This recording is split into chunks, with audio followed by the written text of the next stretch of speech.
At the start of the movie, we are introduced to a young man named Bong. Bong is extremely talented at cooking and is the youngest chef in Blue House, which is the official residence of the South Korean Prime Minister. That evening, Bong learns that the house is throwing a dinner party for a Chinese ambassador. The ambassador is extremely sensitive to fish bone, so Bong is instructed to prepare a delicious fish dish with no bones. Bong heeds their instruction and immediately starts preparing the dish. At nightfall, the dinner is ready and served to the ambassador. Sadly, as soon as the envoy bites the fish, he finds a hook in it. This puts Bong in a serious dilemma, as several guards search the mansion to find him. In the following scene, a pair of police officers investigating the incident arrives at Bong's apartment and knocks on his door. Bong knows that he's in trouble, so he tries to escape through the balcony, while the officers try their best to catch him. In the process, Bong unfortunately plunges into a pool below, smacking his head on the bottom of the pool. For some reason, he keeps falling, as a woman swims towards him and plants a kiss on his lips. When Bong wakes up, he finds himself on a strange bed in an even stranger room. Bong feels something is wrong, and immediately rushes to a nearby mirror. His reflection surprises him, as Bong discovers that he has become a woman. He contemplates for a second, but finalizes that he must be dreaming due to the fall. Bong creeps out of the room to figure out what's going on, but finds dozens of women outside who bow and refer to her as Your Highness. Surprised by this, Bong runs outside the building, but suddenly feels cold in her crotch. This is when Bong realizes that she has lost her banana.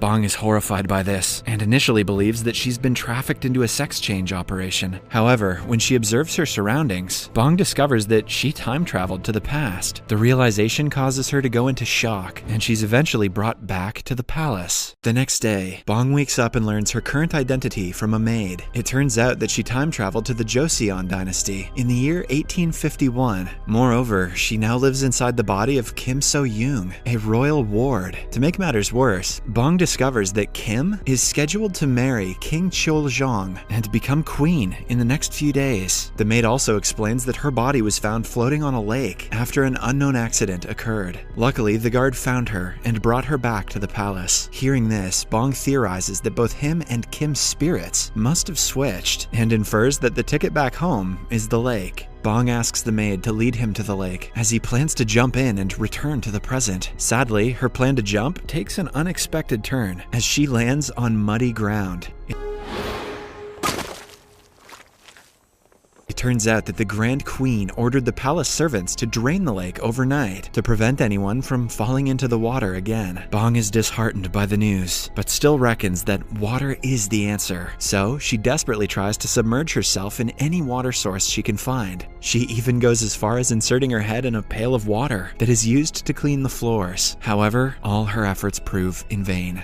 A few days later, the wedding day arrives. Bong is unaware of the dynasty's customs, but with the help of her handmaids, manages to complete the required wedding rites. That night, Bong, who is now queen, is invited to the king's chambers to sleep with him. Bong is horrified by the thought and offers the king some alcohol in hopes of him passing out. Fortunately, the king falls to sleep, much to Bong's relief. The following day, Bong wakes up with a hangover and is offered some food. However, she is disgusted by the soggy meal and passes a message to the royal chef to cook ramen instead. The chef is confused by the term, but tries to make the foreign meal based on Bong's instruction. The chef tries multiple times to make the dish, but Bong is dissatisfied with every attempt. The first dish is too healthy, while the subsequent dishes are too bland and spicy. Eventually, the chef becomes upset and gives up.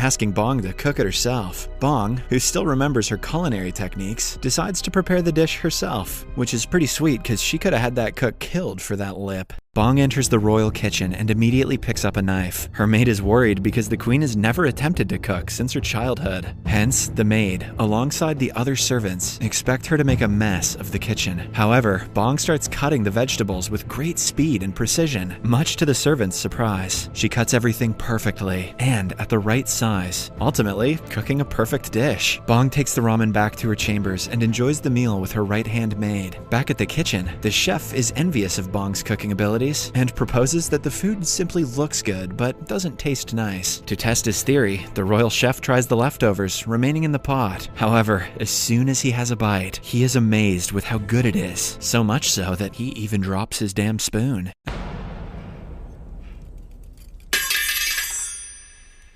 After the eventful encounter, Bong suddenly comes up with an idea. The new queen realizes that she can easily win over the royal family with her culinary skills. The lake was drained by the Grand Queen, so if Bong can please her with some food, she might agree to refill the lake. Bong instantly returns to the kitchen, but the jealous royal chef asserts his authority and refuses to let her inspect the food being served to the Grand Queen. Bong is pissed at this and challenges him to a speed cooking contest. The royal chef initially backs out from the fight, but accepts the challenge after Bong teases him. A servant rings a bell and the contest begins. The head chef takes his knife and viciously cuts a bunch of carrots. However, the queen's hands are faster and quickly cut some cucumbers with ease. After several minutes of cooking, Bong's dish is ready and she is the first to ring the bell, thus winning the contest. The royal chef is upset and argues that though speed is important, taste is the ultimate test of a chef. Confident, Bong agrees and requests the royal cuisine inspector to taste both dishes to see which is better. The inspector is fascinated by Bong's cuisine and declares it is the better dish, prompting her to take charge of the royal kitchen. Bong uses her newly acquired status to her advantage as she analyzes the Grand Queen's meals. Bong discovers from her food choices that the Grand Queen is a picky eater due to her recent development of toothache. Thus, Bong decides to make a meal with a soft texture for the aristocrat. Bong gets to work right away and begins making a potato porridge. First, she pours some milk into the pot and adds the right ingredients, as she occasionally tastes the mixture. Then the potatoes are eventually added to the pot, after which the dinner is served with some flour toppings for a cohesive presentation. Bong is pleased with the final product and delivers it to the Grand Queen herself. The queen greatly enjoys the meal, but highlights that the dish is not perfect as it arrived cold. The temperature change is caused by the perfectly mashed potatoes to lump, hence slightly altering the taste. Also, the porridge spilled on the sides of the plate also affected the presentation. Bong is distraught to hear this and sadly begins her trip back to the palace. While in her carriage, Bong brainstorms on the alternative means of delivering food to the Grand Queen. Shortly after, she comes up with a stellar idea. Bong sews a cloth and has her maid deliver the fabric alongside some instructions to the royal engineers. With Bong's direction, the engineers construct a special food delivery carriage that is properly insulated at all sides by the cloth. Meanwhile, Bong prepares an array of tasty meals and has the servants deliver them using the newly designed cabinet. The Grand Queen receives the meal hot and enjoys it, leaving no leftovers. Eventually, the engineers return to Bong and deliver the good news, as the invention is proven to be a success. A few days later, the king organizes a huge banquet and invites delegates from all over the country. Unfortunately, the cooks get sick on the banquet day, and the royal kitchen is short-staffed. Bong notices this and decides to help out. She disguises herself as a man to sneak out from the banquet and enters the kitchen. Bong discovers that the pantry is low on ingredients, as the groceries which were meant to be delivered that day didn't make it. With limited resources, Bong has no choice but to get creative. The queen, alongside her housemaids, prepares a simple but unique dish of potatoes. Bong peels and wraps the potato around a stick and deep fries it, making it crisp and crunchy. The guests are initially unhappy when they see the first dish, as they expect something classier for a royal banquet. However, as soon as they try the unique meal, their eyes shine in approval as they marvel at its taste, and thus fast food was born.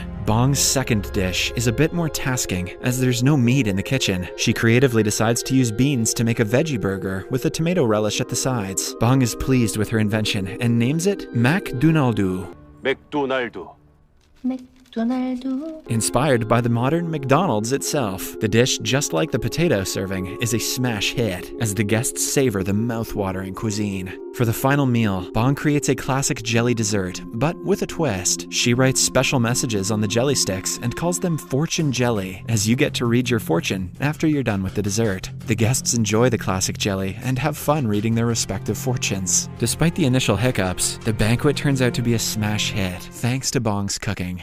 The Grand Queen, who also attended the banquet, is impressed by Bong's skills and finally asks her to make a request. Without any hesitation, Bong asks her to refill the lake. The Grand Queen grants her request and commands the servants to start working on the job. Sadly, as it is the 19th century, there are no advanced machines to aid this task. Hence, the servants can only transport water manually with wooden buckets. The process is unbelievably slow as the servants make a long trip from the town's well to the lake. Bong is annoyed by this and swiftly comes up with a new method. She asks each servant to stay at one spot and simply pass the bucket from one person to the other. The people are pleased with the system as it makes the job easier and faster. They all continue the task and work on it patiently, while Bong oversees the lengthy process. Several days pass, but the lake is yet to fill. Bong soon gets tired of waiting and becomes desperate. Luckily, a heavy downfall begins, which slowly but gradually waters the lake. Bong is overjoyed by the weather change and dances ecstatically under the rain. A few hours later, the lake is filled, and Bong heads to the shores and signs her name on a cornerstone, after which she jumps into the lake and sinks underwater, just like she did at the start of the movie. When Bong wakes up, he is astonished to find himself in a hospital and sees an officer sleeping a few meters away from his bed. He quietly tries to slip out, but the officer wakes up and a swift chase ensues. Bong manages to get away from him, but two more officers show up and corner him. Desperate, Bong jumps down from a high platform, escaping the men as he races down the street. He immediately heads to a public library and searches for a history book. There, he finds a publication about the Joseon dynasty and smiles, knowing that he has now become a part of history. However, his nostalgic trip down memory lane is swiftly interrupted when the chasing officers arrive at the library. Bong tries to escape once again, but the officers explain that they aren't there to arrest him. It turns out that the present has been changed due to his time travel to the Joseon era. Now, he is not being chased by the police. Instead, they are there to protect him, as Bong is now a whistleblower and exposed a high-ranking official for corruption. Bong rushes to a nearby computer and searches the web to confirm their claims. Soon after, he discovers that they are telling the truth, as history and the present world has indeed changed. The movie ends with Bong standing on a street as he relays a positive message on how a small change in the past can greatly affect the future. Also, the life lesson that meals are always better with Bong. Subscribe for more videos like this, turn on notifications, and leave a like to help the channel out. Thank you for watching.